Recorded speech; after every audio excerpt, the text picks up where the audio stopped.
তৃণমূলের এজেন্ট, এগুলো গুছিয়ে রাখা হয়েছে। সভ্যতা, ভব্যতা, শিষ্টাচার সব জিনিসের সীমা ক্রস করেছে। 30টা লোক নিয়ে এখানে পার্থ চ্যাটার্জি বসে থাকতো,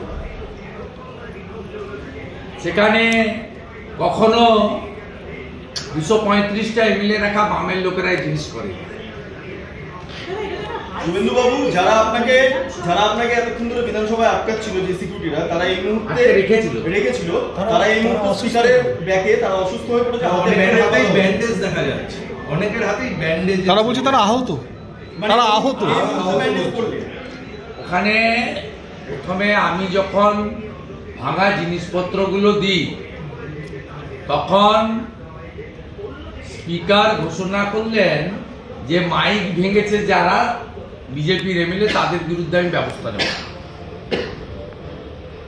তারপরে একজন মন্ত্রী এসে বললেন, ফিরহাদ হাকিম, যে সিকিউরিটির লোকরাও মার খেয়েছে, আমাদের এমএলএরা নাকি সিকিউরিটির লোকদের মেরেছে। সেই জন্য প্রমাণ দেওয়ার জন্য আমি যেহেতু টেবিলে প্রমাণ দিয়ে এসেছি, সুব্রত মৈত্রর ঘড়ি, শান্তনু প্রামাণিক, শঙ্কর ঘোষের ভাঙা চশমা, সেহেতু পাল্টা ডকুমেন্ট তৈরির কাজ চলছে। না, আমরা জানি এরা কিছু করবে না, আমরা আমাদের প্রোটেস্ট রেকর্ড করিয়ে রাখলাম ভবিষ্যতের জন্য। আপনারা জানেন যে আজ থেকে 3 দিন আগে বৃহস্পতিবার দিন ভারতীয় জনতা পার্টির বিধায়করা আলোচনায় অংশ নিয়েছিল সেল ট্যাক্সের অ্যামেন্ডমেন্ট বিলে। ওনার রুলসের বাইরে গিয়ে অধ্যক্ষ বিমান ব্যানার্জি তৃণমূলের কথায় পুরো প্রসিডিংস থেকে আমাদের বক্তব্য এক্সপাঞ্জ করেন। রুলসের বাইরে স্পিকার নয়, রুলস চেঞ্জ করার অধিকার বিধানসভায় আছে। আজকে আমরা শুক্রবার দিন আমাদের পরিষদীয় দলের চিফ হুইপ অপোজিশন শঙ্কর ঘোষকে 100-র বেশি তৃণমূল বিধায়ক ইনক্লুডিং মন্ত্রীরা একটা শব্দ বলতে দেয়নি আমাদের স্পোর্টস ইউনিভার্সিটির অ্যামেন্ডমেন্ট প্রাইভেট বিলে। আজকে বিধানসভাতে অবৈধভাবে question answer, mention, calling attention সব বাদ দিয়ে দেওয়া হয়েছে রানীমার নির্দেশে। এটাকে দশকর্মা ভান্ডারে পরিণত করেছে এরা, কোনো নিয়ম কানুন রুলস মানে না। আজকে শ্যামাপ্রসাদ জির বলিদান দিবস, আমি কর্মসূচি করে আসতে একটু দেরি হয়েছে। ইতিমধ্যে বিধানসভায় আমাদের সদস্যরা বৃহস্পতিবার আমাদের বক্তব্য এক্সপাঞ্জ এবং শুক্রবার শঙ্কর ঘোষকে 100-র বেশি তৃণমূল এমএলএ ইনক্লুডিং 20 জন মন্ত্রী যেভাবে বাধা দিয়েছে, তাতে বিরোধী দলের ভূমিকা নিয়েছে এরা। আমরা মাত্র 60-65টা লোক, আমাদের ভয়ে 225 জনের টিম, তারা থরথর করে কাঁপছে।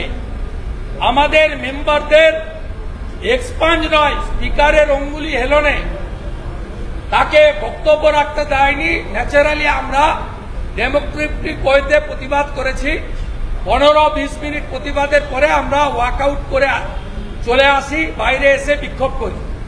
আমরা ডেমোক্রেটিক নিয়মও মানি, শিষ্টাচার, শান্তি, সংসদীয় ব্যবস্থা মানি। আমরা চাই না এর আগে মনোজ টিগ্গা, নরহরি মাহাতো, সুশীল বর্মন, এরা বহু বিধায়ক আহত হয়েছে এদের গুন্ডা এমএলএদের দ্বারা, যারা রিগিং সন্ত্রাস করে জেহাদিদের ভোট নিয়ে শুধু যেতে না, এখানেও জেহাদিদের মতো আচরণ করে।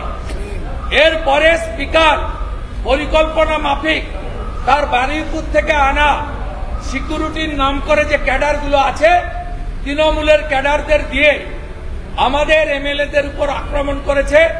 শঙ্কর ঘোষ মাটিতে পড়ে গেছে। আমাদের 4 এমএলএ দীপক বর্মন, অগ্নিমিত্রা পাল, মনোজ ওরাও, শঙ্কর ঘোষ, মীর গোস্বামী, তাদেরকে সাসপেন্ড করা হয়েছে বিধানসভা থেকে। শুধু সাসপেন্ড নয়, রীতি হচ্ছে সাসপেন্ড হলে হাউস অ্যাডজন হয় এবং সাসপেন্ডেড এমএলএরা বেরিয়ে যায়। ইনি এত উদ্ধত্ত অহংকারে না হাউস অ্যাডজন না করে হাউস চালু রেখে 100 জন তৃণমূলের ক্যাডার যাদেরকে সিকিউরিটি হিসেবে ঢুকিয়েছে এখানে সব তৃণমূলের নাম করা ক্যাডার 4টে পর্যন্ত বিধানসভা করে সন্ধ্যে 6টা থেকে বারুইপুর, সোনারপুর, ভবানীপুর, রাসবিহারী কলকাতাতে বা কলকাতার লাগোয়া তৃণমূলের পার্টি অফিসে বসে থাকে। এই ক্যাডারদেরকে দিয়ে মিহির গোস্বামীকে টেনে বের করানো হয়েছে, একাধিক এমএলএর উপরে আক্রমণ হয়েছে। আমি হাউসে আসার পরে আমাদের বিরোধী এমএলএদের আমি বলেছি আপনারা বসুন, আপনাদের যা যা ভেঙেছে আমাকে দিন, আমি স্পিকারকে দেব, আমি তার চেয়ারের কাছে, ব্যক্তি স্পিকার কেউ নয়, চেয়ারের কাছে বিচারের প্রার্থনা করব। আমি হাউসে ঢুকেছি, ঢুকে স্পিকারের টেবিলের সামনে শঙ্কর ঘোষের চশমা, শান্তনু প্রামাণিকের চশমা এবং কাঞ্চন সুব্রত মৈত্রর ঘড়ি প্রামাণ্য স্বরূপ রেখেছি। স্পিকার আমাকে প্রথম বলল বেরিয়ে যান, তারপরে বলছে একে বের করে দাও। ভাষা বিরোধী দলনেতার উপরে, একে বের করে দাও। এবং সিকিউরিটি মার্শাল তারা আমাকে গোল করে ঘেরে এবং 20 জন মহিলা সিকিউরিটি দিয়ে সার্কেল করা হয়। ওরা চেয়েছিল আমি মহিলা সিকিউরিটিদের সঙ্গে হাতাহাতিতে জড়াই। আমি আমার দুটো হাত আমি আমার ট্রাউজারের পকেটের ভিতরে ঢুকিয়ে রেখেছিলাম। আমি বলেছিলাম আমি হাত বের করব না, আপনাকে ধাক্কা মেরে জোর করে আমাকে বের করতে হবে। আমি 15 মিনিট ধরে ভিতরে দাঁড়িয়ে দণ্ডায়মান ধর্ণা চালিয়ে যাই। আমাদের 20 জন এমএলএ আবার যায়, তখন স্পিকার চাপে পড়ে আমাকে বলে আপনি কি চাইছেন বলুন। আমি উনাকে বলি আপনি সব পক্ষের অভিযোগ পেয়েছেন, শুধু মাইক ভাঙার জন্য বিজেপি এমএলএদের বিচার করবেন আপনি বলেছেন, এটা হতে পারে না। আপনাকে ঘোষণা করতে হবে বিজেপি এমএলএদের শারীরিক নিগ্রহ, চশমা, ঘড়ি, জামা কাপড় ছেঁড়া ভাঙা, তারও বিচার করতে হবে। উনি বাধ্য হয়ে ঘোষণা করেন সব পক্ষের অভিযোগ পেয়েছি, আমি এ বিষয়ে খতিয়ে দেখে আমার বিচার করব। ভারতীয় জনতা পার্টির পক্ষ থেকে আমাদের 4-5 এমএলএর প্রতি সমর্থন জানিয়ে আমরা আগামীকাল বিধানসভার শেষ দিনও আমরা এখানে বিধানসভা চলাকালীন ধর্ণা অবস্থান চালিয়ে যাব এবং এই স্পিকারের এগেনস্টে আর একটা সেশন বাকি আছে, উইন্টার সেশন, আমরা আবার অনাস্থা আনবো, আবার এই স্পিকারের বিরুদ্ধে বলবো, আর বাইরের লড়াই হবে। আগামী বছর এই সময় মমতাকে প্রাক্তন করব। শ্যামাপ্রসাদ মুখার্জি পান না, কারণ এই বিচারধারার সঙ্গে এখানকার যে শাসক দল তারা একমত নন। তারা এই বিচারধারাকে সমর্থন করেন না। বিচারধারাটা হচ্ছে রাষ্ট্রবাদ, বিচারধারাটা হচ্ছে ভারতীয় মানে সনাতন সংস্কৃতি। বিধানসভাতে আলোচনা কোনোদিন হয়নি।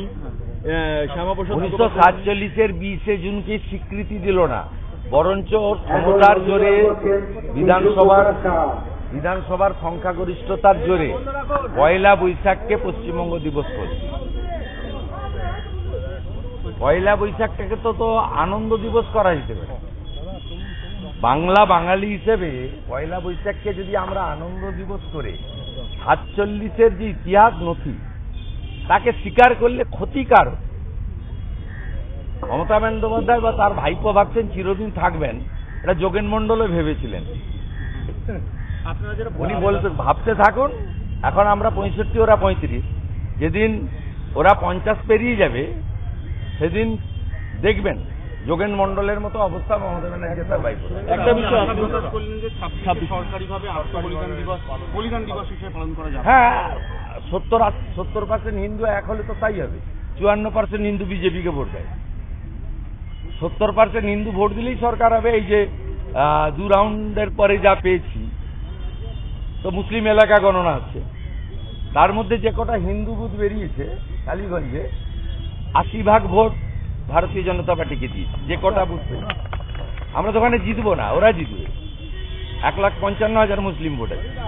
কিন্তু আমাদের লক্ষ্য ছিল যে হিন্দুদের মধ্যে আমরা আস্থা অর্জন করেছি কিনা হিন্দুদেরকে ঐক্যবদ্ধ করেছে। প্রাথমিকভাবে যা পেয়েছি it is too early. 22 round হবে, 14 রাউন্ড পর্যন্ত মুসলিম প্রভাবিত এলাকা, 15 থেকে 22 পুরো হিন্দু প্রভাবিত এলাকা। যে 2 রাউন্ড 3 রাউন্ডের পেয়েছি আমি, তাতে 13,000 সামথিং ভোট পেয়েছে 13,700 তৃণমূল, 6,297 আমরা, আর কংগ্রেস 5,000 সামথিং পেয়েছে, কংগ্রেস সিপিএম জোট। এবং মুসলিম বুথে 70-30 হচ্ছে, 70 পারছে তৃণমূল আর 30 পারছে কংগ্রেস, মানে দুটোই ওদের দল। অসুবিধা নেই, তারা ঠিক ভালো করেই করছে। আর আমি খুব আশাবাদী ইনিশিয়ালি, এখনো কিন্তু বলার সময় আসেনি, 4টের পরে বলা যাবে। তা আমরা হিন্দু বুথগুলো যে কটা বেরিয়েছে, মীরা 1, মীরা 2, পলাশী এলাকায়, সেখানে হিন্দুদের যে একত্রিতকরণ, সংগঠিত হওয়া, যে প্রচার আমরা করছি, সেই প্রচারে কাজ হচ্ছে বলে আমার মনে হচ্ছে। উপনির্বাচন যদিও কিছু নয়, আমি শুধু বলবো বাংলার ব্রাহ্মণ, ক্ষত্রিয়, বৈশ্য, শূদ্র, রামকৃষ্ণ মিশন, ইসকন, আর্য সমাজ, গড়িয়া মঠ, ভারত সেবাশ্রম, পথ আলাদা থাকুক, মতটাকে ঐক্যবদ্ধ করুন। At the end of the day আপনি হিন্দু, এখানে ভোট দিন, এমন সরকার আনুন যে সরকার রাষ্ট্রবাদ এবং হিন্দুত্বকে সুদৃঢ় করবে, প্রোটেক্টেড করবে। সেই কারণে আমি আশাবাদী যে 54% হিন্দু এক হয়েছে, 70% হিন্দুকে যদি আমরা এক করতে পারি, বাংলায় ডক্টর শ্যামাপ্রসাদ মুখার্জির প্রতিষ্ঠিত জনসংঘ তথা আজকের বিজেপি, এই পার্টি ক্ষমতায় আসবে। এই পার্টি ক্ষমতায় এলে 20 জুন সরকারিভাবে পশ্চিমবঙ্গ দিবস পালন হবে। 23 তারিখ আজকের দিন আত্মবলিদান হিসেবে পালন হবে। ডক্টর শ্যামাপ্রসাদ মুখার্জির মৃত্যু স্বাভাবিক নয়, তাকে মেরে ফেলা হয়েছে কারণ তিনি কাশ্মীরের জন্য লড়াই করেছেন। সেই জন্য গোটা ভারতবর্ষ বলে শ্যামাপ্রসাদ মুখার্জির বলিদান, এটা ইয়াদ রাখেগা হিন্দুস্তান। এটাই হচ্ছে কাজ, এবং এটা কখনো ভোলার নয়।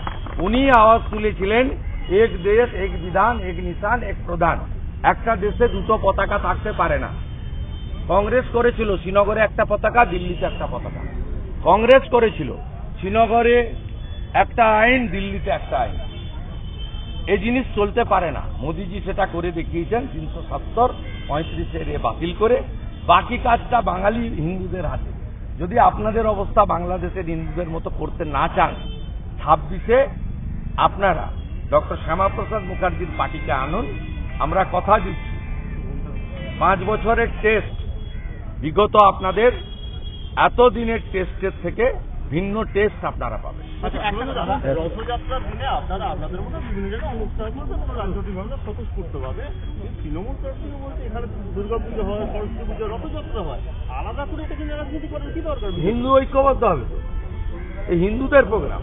জগন্নাথ দেবের রথযাত্রা তো অন্য ধর্মের লোকের প্রোগ্রাম নয়।